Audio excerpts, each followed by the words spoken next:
Assalamualaikum warahmatullahi wabarakatuh. Perkenalkan, nama saya Azni, saya dari jurusan Tadris Ilmu Pengetahuan Sosial, Fakultas Tarbiyah Ilmu dan Keguruan kelas 1A. Di sini saya ingin menjelaskan tentang hubungan Pancasila dan pembukaan Undang-Undang 1945. Emangnya Pancasila sama Undang-Undang 1945 ada hubungannya ya? Ya tentu ada dong. Nah, Pancasila merupakan dasar negara Indonesia. Artinya, Pancasila dijadikan sebagai landasan atau pijakan yang memberikan kekuatan untuk berdirinya suatu negara.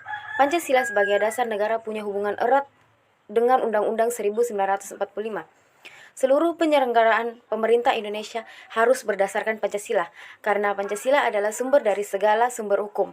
Sementara itu, Undang-Undang Dasar 1945 merupakan hukum dasar tertulis yang disahkan oleh PPKI. Hubungan Pancasila dengan pembukaan Undang-Undang 1945. Nah, di sini sesuai dengan pembukaan Undang-Undang 1945, Pancasila telah ditetapkan sebagai dasar filsafat negara Republik Indonesia. Dengan demikian, Pancasila dan pembukaan Undang-Undang 1945 memiliki hubungan timbal balik, yaitu secara formal atau material. 1. Hubungan Pancasila Undang-Undang 1945 secara formal.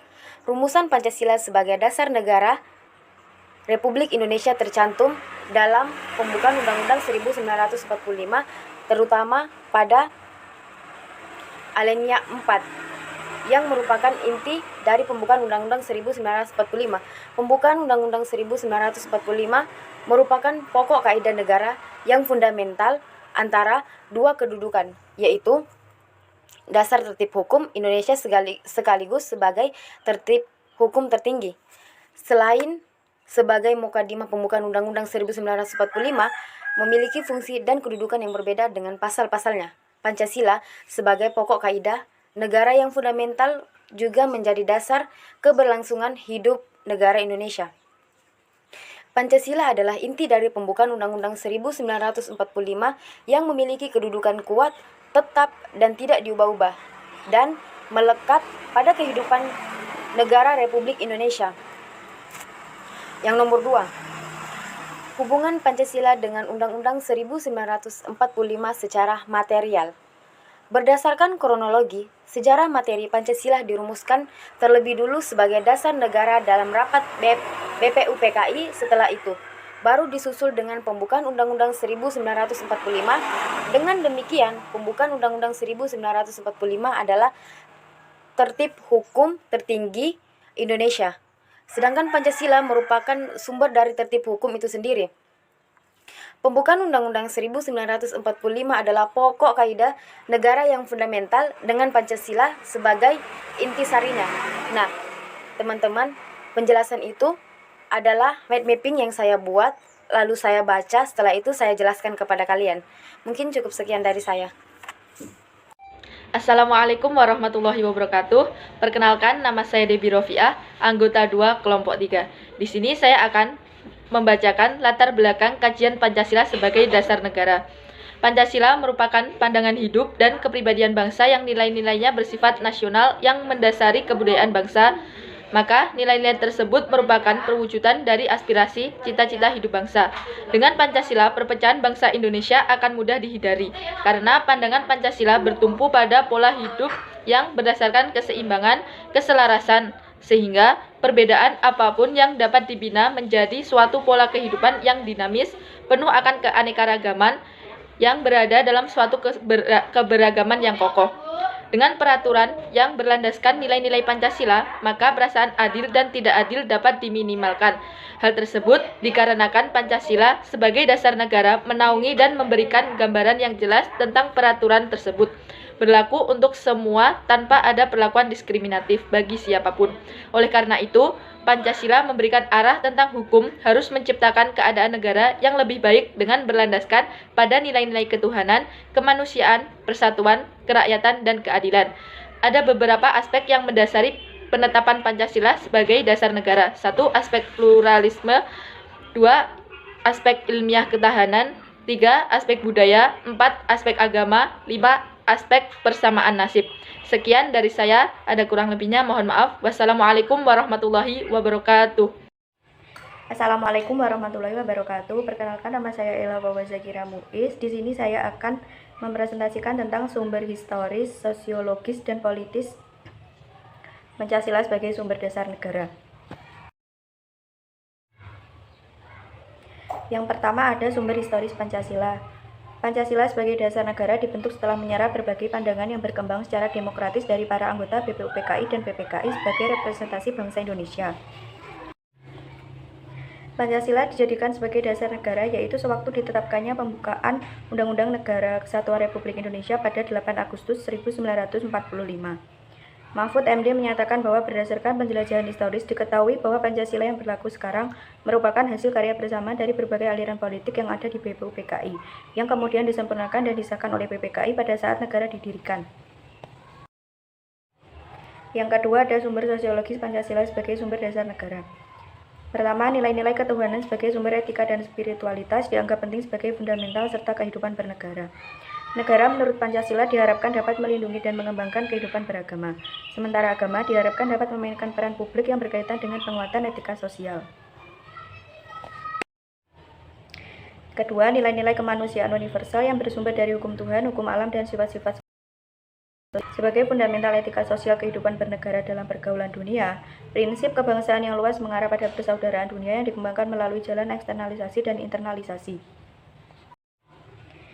Ketiga, ada nilai-nilai etis kemanusiaan harus mengakar kuat dalam lingkungan pergaulan kebangsaan yang lebih dekat sebelum menjangkau pergaulan dunia yang lebih jauh. Indonesia memiliki prinsip dan visi kebangsaan yang kuat, bukan saja dapat mempertemukan kemajemukan masyarakat dalam kebaruan komunitas politik bersama, melainkan mampu memberi kemungkinan bagi keragaman komunitas yang ada. Yang keempat, dalam aktualisasinya harus menjunjung tinggi kedaulatan rakyat yang dipimpin oleh hikmat kebijaksanaan. Dalam prinsip musyawarah mufakat, keputusan tidak didikte oleh golongan mayoritas atau kekuatan minoritas elit, namun dipimpin oleh hikmat yang memuliakan daya rasionalitas dan kearifan setiap warga tanpa pandang bulu. Yang kelima, dalam visi keadilan sosial menurut Pancasila yang dikehendaki adalah keseimbangan antara peran manusia sebagai makhluk individu dan peran manusia sebagai makhluk sosial. Yang terakhir ada sumber politis Pancasila sebagai sumber dasar negara.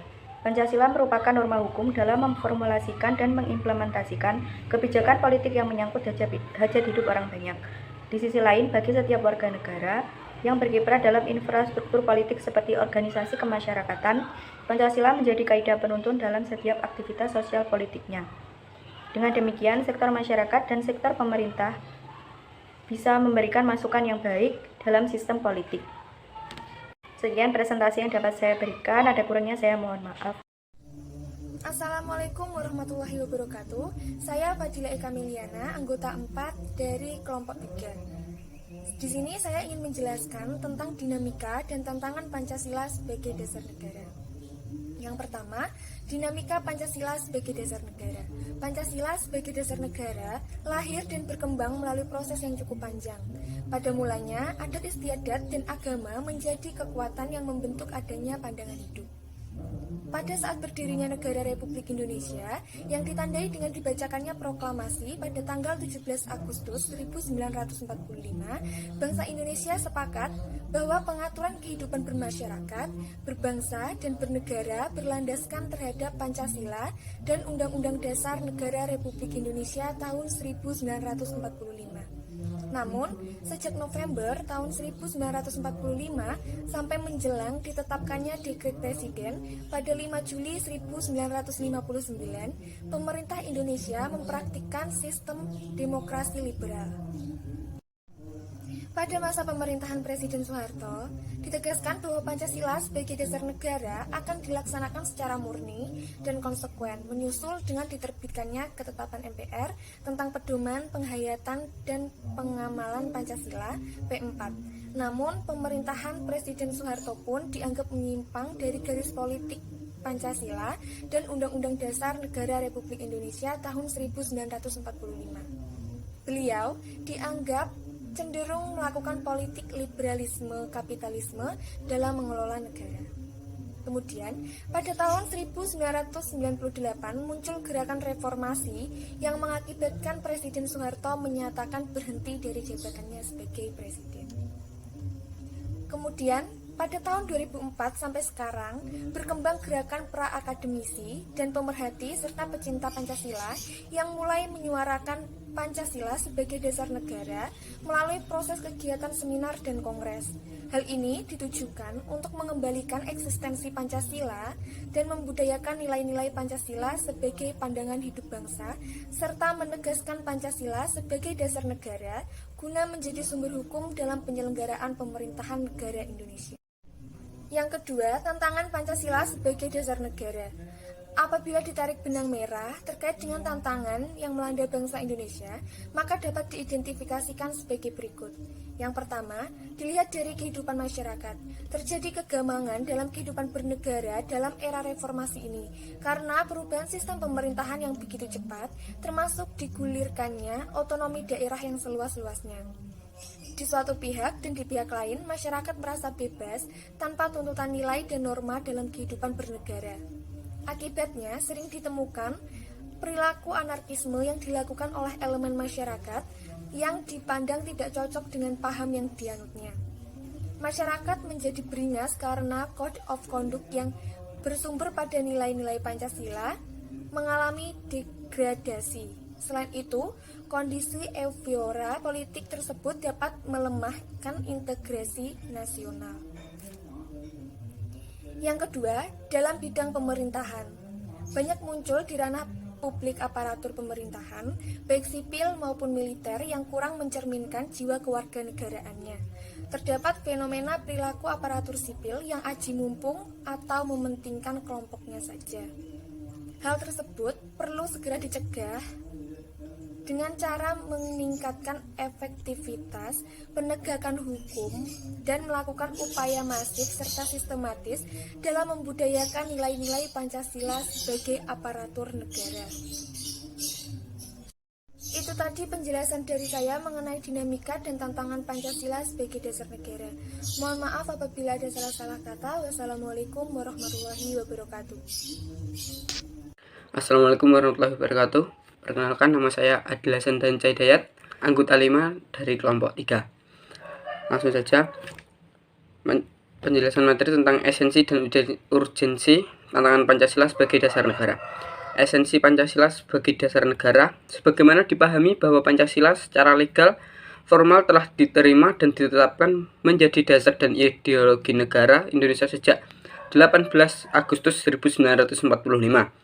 Penerimaan Pancasila sebagai dasar negara merupakan milik bersama, akan memudahkan semua stakeholder bangsa dalam membangun negara berdasarkan prinsip-prinsip konstruksional. Ada urgensi Pancasila sebagai dasar negara. Untuk memahami urgensi Pancasila sebagai dasar negara, dapat menggunakan dua pendekatan, yaitu institusional atau kelembagaan dan human resources personal atau sumber daya manusia. Pendekatan institusional yaitu membentuk dan menyelenggarakan negara yang bersumber pada nilai-nilai Pancasila sehingga negara Indonesia memenuhi unsur sebagai negara modern yang menjamin terwujudnya tujuan negara atau terpenuhinya kepentingan nasional yang bermuara pada terwujudnya masyarakat adil dan makmur. Sementara human resources terletak pada dua aspek, yaitu orang-orang yang memegang jabatan dalam pemerintah atau aparatur negara yang melaksanakan nilai-nilai Pancasila secara murni dan konsekuen dalam pemenuhan tugas dan tanggung jawab, sehingga formulasi kebijakan negara akan menghasilkan kebijakan yang menjawantahkan kepentingan rakyat.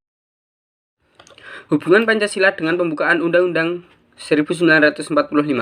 Pertama, Undang-Undang Dasar 1945 memenuhi syarat unsur mutlak sebagai stats fundamental norm. Oleh karena itu, kedudukan pembukaan merupakan peraturan hukum yang tertinggi di atas Undang-Undang Dasar. Implikasinya, semua peraturan perundang-undangan dimulai dari pasal-pasal Undang-Undang Dasar 1945 sampai dengan peraturan daerah harus sesuai dengan pembukaan Undang-Undang Dasar 1945.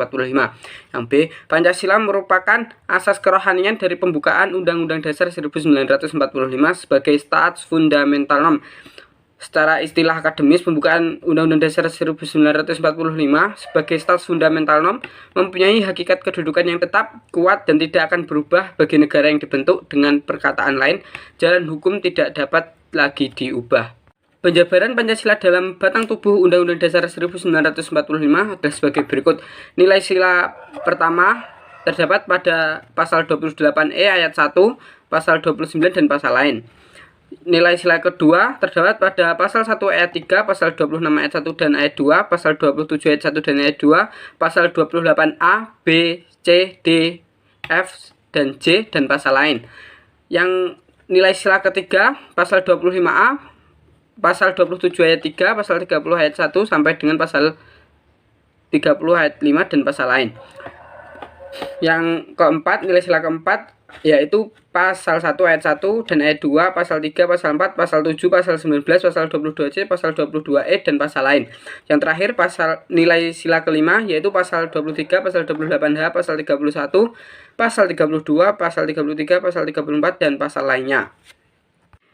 Implementasi Pancasila dibagi menjadi 4, ada dalam bidang politik, bidang ekonomi, bidang sosial budaya, dan bidang hankam. Yang pertama adalah bidang politik. Sektor suprastruktur politik adalah semua lembaga-lembaga pemerintahan seperti legislatif, eksekutif, yudikatif, dan lembaga pemerintahan lainnya baik di pusat maupun di daerah. Semua lembaga pemerintah menjalankan tugas dan fungsinya sesuai batas kewenangan yang ditentukan dalam Undang-Undang Dasar dan peraturan perundang-undangan lainnya. Sektor masyarakat dalam hal ini diperlukan kaidah penuntun yang sesuai dengan nilai-nilai Pancasila agar dalam proses kehidupan bermasyarakat tetap menjaga semangat kegotong royongan dan kekeluargaan. Dalam bidang ekonomi, memiliki 5 prinsip pembangunan ekonomi yang mengacu pada nilai Pancasila, yaitu yang pertama, ketuhanan yang Maha Esa. Roda perekonomian digerakkan oleh rangsangan-rangsangan ekonomi, sosial, dan moral.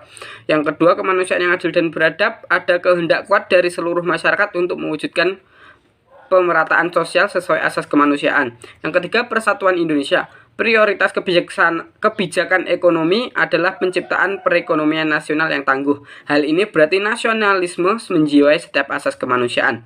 Yang keempat, kerakyatan yang dipimpin oleh hikmat kebijaksanaan dalam permusyawaratan atau perwakilan. Koperasi merupakan soko guru perekonomian dan merupakan bentuk paling konkret dalam usaha bersama. Dan yang terakhir ada keadilan sosial bagi seluruh rakyat Indonesia. Adanya imbangan yang jelas dan tegas perencanaan di tingkat nasional dan desentralisasi dalam pelaksanaan kebijaksanaan ekonomi untuk mencapai keadilan ekonomi dan keadilan sosial. Bidang sosial budaya. Sejatinya, masyarakat Indonesia memiliki karakter hidup bergotong royong. Namun akhir-akhir ini semangat gotong royong di kalangan masyarakat menunjukkan gejala semakin luntur. Rasa persatuan dan kesatuan bangsa tergerus oleh tantangan arus globalisasi yang bermuatan nilai individualik dan materialistik. Dengan demikian, semua kebijakan sosial budaya yang harus dikembangkan dalam kehidupan bermasyarakat, berbangsa, dan bernegara di Indonesia harus menekankan rasa kebersamaan dan semangat gotong royong, karena gotong royong merupakan kepribadian bangsa Indonesia yang konstruktif, sehingga budaya tersebut harus dikembangkan dalam konteks kekinian. Ada bidang hankam atau pertahanan keamanan. Kelangsungan kehidupan berbangsa dan bernegara bukan hanya tanggung jawab TNI atau Polri, melainkan juga merupakan tanggung jawab semua warga negara Indonesia. Bukankah kita sepakat bahwa asas politik negara Indonesia adalah kedaulatan rakyat yang dapat dimaknai bahwa negara Indonesia memiliki seluruh warga negara? Ibaratnya, negara adalah rumah kita. Tentu kita akan bertanggung jawab untuk menjaga keselamatan rumah dengan segala isinya. Berdasarkan analogi rumah tersebut, maka logis apabila seluruh warga negara merasa bertanggung jawab dalam bidang pertahanan dan keamanan. Sekian dari saya. Wassalamualaikum warahmatullahi wabarakatuh.